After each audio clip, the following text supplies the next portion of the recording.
Olá, tudo bem? Estou aqui com uma questão para trabalhar com você, uma questão que fala sobre equações de combustão. São equações da química orgânica muito típicas das provas e é bom a gente saber como é que elas funcionam. Eu sou o professor Rodolfo Tasca, sou professor de Química e estou aqui para discutir um pouquinho com você uma questão que envolve equações de combustão. Acompanha comigo aqui no enunciado. Essa questão diz o seguinte: as mobilizações para promover um planeta melhor para as futuras gerações são cada vez mais frequentes. A maior parte dos meios de transporte de massa é atualmente movida pela queima de um combustível fóssil. A título de exemplificação do ônus causado por essa prática, basta saber que um carro produz, em média, cerca de 200 gramas de dióxido de carbono por quilômetro percorrido. Esse texto foi tirado de uma revista, no caso, a revista Aquecimento Global, publicada pelo Instituto Brasileiro de Cultura, Ilimitada. Seguindo no texto, um dos principais constituintes da gasolina é o octano, C8H18. Por meio da combustão do octano, é possível a liberação de energia, permitindo que o carro entre em movimento. A equação que representa a reação química desse processo demonstra que... Muito bem. Nesse caso, é interessante a gente olhar um pouco para as reações de combustão. Como é que elas funcionam? As reações de combustão, elas estão associadas ao quê? Serve só para hidrocarbonetos? Serve para outros hidrocarbonetos? Como é que consigo elaborar, dentro de uma ideia química, as reações de combustão? São completas, incompletas? Então acompanha comigo aqui no slide para a gente discutir um pouquinho mais sobre isso. Então você tem as reações de combustão e vamos no primeiro momento olhar para a combustão completa. As combustões completas de 3 combustíveis, como por exemplo metano, butano e etanol. No caso do metano, a reação de combustão completa na presença de O2, então nós temos o combustível metano e o comburente, que vai, nesse caso, produzir gás carbônico e água. Tanto para o C4H10 como para o C2H5OH. Veja uma coisa, para fazer o balanceamento de equações de combustão, é mais interessante que você siga a seguinte lógica. Você vai olhar, primeiramente, para o acerto de coeficientes do carbono. Num segundo momento, você vai olhar para o acerto de coeficientes do hidrogênio. E por último, você deixa o oxigênio. O O2, ele é balanceado por último. Por exemplo, se a gente olhar para o C4H10 mais O2, você concorda que eu tenho um número quebrado aqui, 13/2? Como é que a gente chega nele? Olha que interessante, são 4 carbonos, correto? Vão gerar 4 de CO2. São 10 hidrogênios, vão gerar 5 de H2O.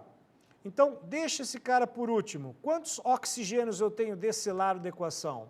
4 vezes 2, 8. 8 mais 5, 13. Como aqui eu tenho 2 e ele está sozinho, então eu posso muito bem escrever 13/2. No caso do etanol, nós temos 2 carbonos, 5 e 1, 6 hidrogênios, por isso o número 3 aqui na frente, 3 vezes 2, 6. Desse lado eu tenho 2 e 2, 4 e 3, 7 oxigênios. Do lado de lá eu já tenho um oxigênio, sobra 6, então ponho o número 3 aqui na frente para efetuar o balanceamento. Agora, uma observação importante. Reações de combustão obrigatoriamente liberam calor. Então a gente pode considerar as reações de combustão, reações de queima, reações que pegam fogo, como reações exotérmicas, que liberam calor. Em especial, os hidrocarbonetos como combustíveis. Seguindo aqui no slide, vamos dar uma olhada em um exemplo de combustão incompleta. Então eu tenho lá os 3 mesmos combustíveis, CH4, C4H10, C2H5OH, efetuando a queima com oxigênio. Só que agora gerando monóxido de carbono. Então isso envolve a ideia de uma combustão incompleta. Aqui nós temos formação de monóxido, que é um gás tóxico, ou se eu tiver uma combustão mais incompleta ainda, nós podemos formar fuligem. Como no caso, nesses 3 exemplos novamente, onde eu tenho formação de carbono, carbono, carbono, e nesse caso esse carbono pode ser encarado como sendo fuligem. Muito bem. Em outras palavras, quando a gente fala em equações de combustão, nós podemos ter, em especial, 3 tipos. O mais comum de cair em prova, o mais comum de efetuar balanceamento, são as equações de combustão completa. Agora, se as provas, o vestibular ou o Enem pedir incompleta, um dos gases gerados que é tóxico para a gente é o monóxido de carbono. O outro, de caso produto, que seria esse resíduo final da reação, seria o carbono como fuligem. Isso a gente pode enxergar também na chama, na queima de um determinado combustível pelas suas colorações. Por exemplo, olha como é que funciona as colorações de uma chama. Aqui na chama número 1, nós temos uma chama amarelada. Isto é, basicamente, combustão incompleta, onde você, na parte aqui de cima, acaba gerando fuligem. É como se você pegasse uma vela e olhasse para a chama dessa vela. Você pegar um pires e colocar em cima dessa vela, você vai ver que depois de um certo tempo, o fundo do pires fica com o resíduo preto. Aquilo lá o que é? É carbono, ou seja, é fruto de uma combustão incompleta. Agora, se a gente olhar para os outros tipos, como é que a gente pode definir essas diferenciações apenas pela coloração da chama? Aqui nós temos, por exemplo, uma chama que tem os 2 tipos de combustão. A parte de baixo, que é mais azulada, mostra para a gente combustão completa. Aqui embaixo, mais azulado, forma CO2 e água. Aqui nessa parte mais amarelada, forma-se o quê? Monóxido de carbono e água. Ou até mesmo, é possível nós termos também a formação de fuligem. Agora, de um modo geral, a chama amarelada é chamada chama redutora. Uma chama mais azulada é chamada chama oxidante. Se nós olharmos para 3 e para 4, a 4 apresenta uma coloração azul. Essa cor azul é muito parecida com a chama que você tem na queima do gás que está no seu fogão de cozinha e na sua casa. Essa coloração azul mostra uma queima efetiva, onde entra quantidade suficiente de oxigênio para produzir apenas gás carbônico. Ou seja, você aproveita muito mais energia nessa queima do que numa combustão incompleta. Então, a combustão incompleta e incompleta são coisas que caminham juntas. No mesmo modelo de reação, no mesmo tipo de combustível, você pode ter as 2 queimas. O que define se uma vai ocorrer ou não é a entrada de oxigênio, e isso daí está associado também à quantidade de calor liberado. Agora, no caso de você ter essa questão do Enem, como é que a gente pode aproveitar esse conteúdo que a gente acabou de ver na teoria para resolver? Vamos olhar para a questão com um pouquinho mais de calma? Então, ele fala novamente do texto, não é isso? E aqui embaixo a gente pode analisar o seguinte: por meio da combustão, nesse caso do octano, é possível a liberação de energia, permitindo que o carro entre em movimento. A equação que representa a reação química desse processo demonstra que, seguindo na tela, nós temos então a combustão completa de um mol de octano, que é o C8H18, onde C8H18 fica 8 carbonos, então quanto de gás carbônico? 8 aqui na frente.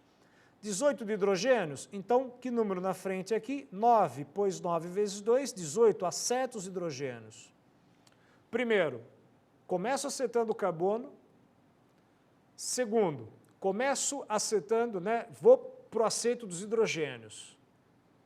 E, por último, eu deixo o O2, porque ele aceita qualquer número, mesmo que esse número seja quebrado, seja uma fração. Então, nesse caso, nós temos 8 vezes 2, 16, 16 com 9, 25. Como aqui eu já tenho 2, então eu coloco 25 sobre 2, pois 25 vezes 2, 50, por 2, 25. Com isso, eu faço o acerto dos coeficientes. Agora, vamos olhar para os itens? Item A.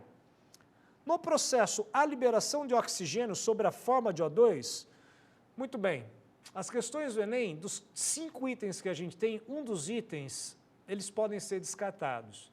Nesse caso, esse item, liberação de O2 na queima, bom, não é o item mais adequado. Por quê? Porque a liberação na queima é sempre a liberação de gás, como, por exemplo, CO2, CO, até mesmo fuligem. Então, o O2 ele entra como comburente, não como produto reacional. Item B.